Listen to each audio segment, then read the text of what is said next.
This one is long anticipated. A barrage of rumors lasting multiple years is now here. The successor of Sony's most famous hybrid camera, A7 Mark IV.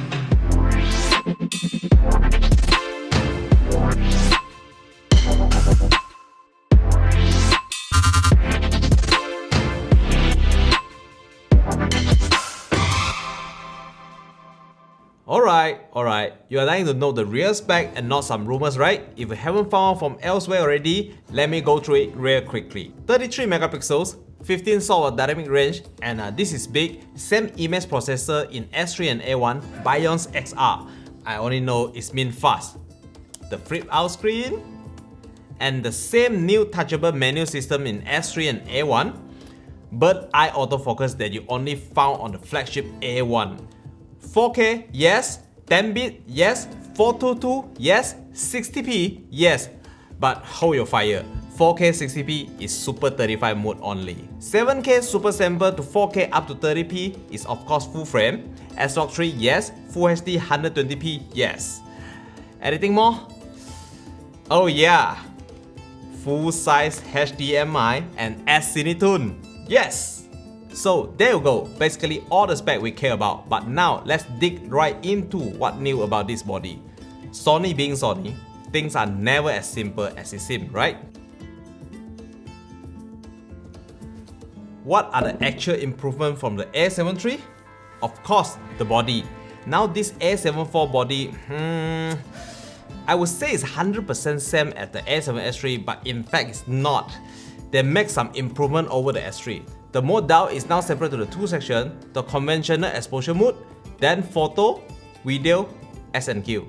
We get a very minor upgrade for the display screen. It gets slightly increased in resolution. Don't get too excited. Trust me, too minor to notice. Kinda wish you can grow a little. The way to flip out the screen is different. On S3, we are flipping from the top right. Mark IV is from the bottom right. Takes some time to get used to it if you are an S3 user like me. Every button now feels more firm and tactile. Every click of the button gives you more feedback and bounce. One of the weak points of the A7 III is that EBF is now getting a big improvement over the A7 III. Much better to look at it, and it have a high refresh rate, 3.68 million dot and 120Hz. Horseshoe is now multi-interface, so it can natively take all the mics from Sony like the B1M, W2BT. These two are the best companion if you want cableless solution for Sony camera. I mean, this deserves a Vlog Best Choice award. Are we done with the body yet? Dual card slot. One of them supports CF Express Type A to unlock the full potential of the camera. The exposure compensation button is now liberated and can be customized to anything. That means in this new A7 IV body, we have 4 customizable dials. But wouldn't you only need 3 for shutter, aperture and ISO? I guess the more the merrier. Dedicated movie record button, and the strap holder is no longer loose, no more jingle bell. The weight in comparison with the A7 III is technically different, but practically the same. If you put on the scale, 8 grams different. We're now going to talk about the camera one use case at a time. As we know, this is a hybrid camera. It takes 2 sides to make it a hybrid, so let's start with the photos. 33 megapixel. Compare back to the A7 III 24 megapixel, we now get more pixels to work with. Immediately from the photos, you can tell there are more pixels, hence better detail. The benefit of high resolution should be able to explain themselves, right? And we get HEIF format. It's basically a 10-bit alternate to JPEG, and in the option of 420 or 422. I did bring this camera for a spin, taking some night couple portrait shot. Let's see some sample photo out of the A7 Mark IV.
Noise performance, I would say it matches the A7 Mark III. It's the same basically, but keep in mind this is higher resolution.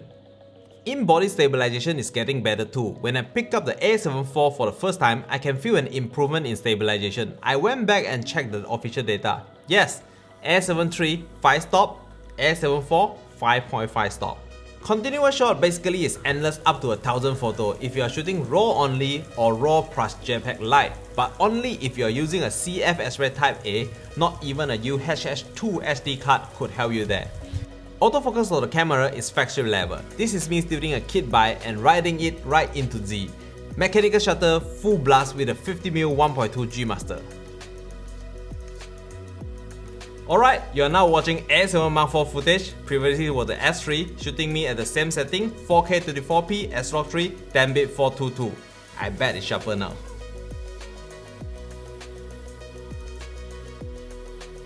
Yeah, we all know how important the video feature in this camera matter to everyone. 7K Super Sample 4K. The 4K is sharp, crisp and nice.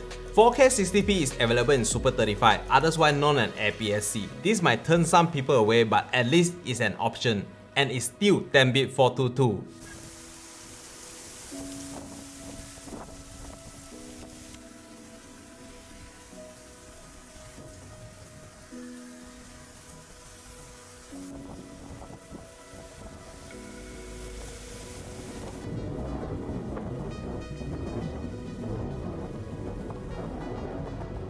We all know Sony never officially claimed the A7S III or the A1 to have dual native ISO, but we still found out anyway. It's the same case with the A7 Mark IV. Through my test on the S-Log3, second circuit kicked in quite early at 3200. It does look cleaner compared to the ISO 2500, but not too much. It's not as big of a difference as the S3 or A1. Rolling shutter. Maybe I have too high of an expectation for this, but after all, it's a 7K super sample. The result is quite similar to the OG A7 Mark III. If you are used to the A7 Mark III, then you know how to handle the A7 Mark IV. Not handle like this. Now, two big improvements not even the Sony flagship have. Animal and bird eye autofocus in video mode, focus breathing auto compensations.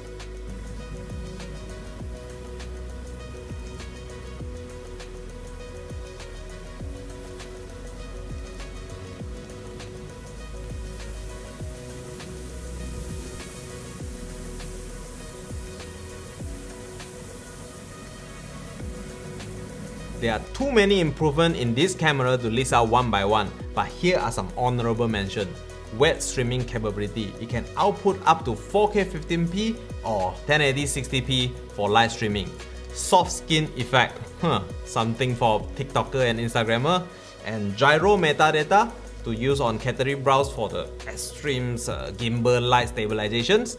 And a new USB port. Yep. And now the A7 batch is no longer 7372, it's just 7. Yeah. And one last thing, the shutter closes when you turn off the camera. Finally, price. With a camera of such capability, who is the right buyer for the camera? I can imagine weddings, event, freelance. And the camera ability is a clear justification of its price. I believe this camera represents a new way of the workhorses. It's not 100% perfect, but surely worth the investment. I can already see this camera flooding the market for indie creator and shooter, just like the good old A7 Mark III. The A7 Mark IV is a different number with the same spirit. It's once again redefined basic.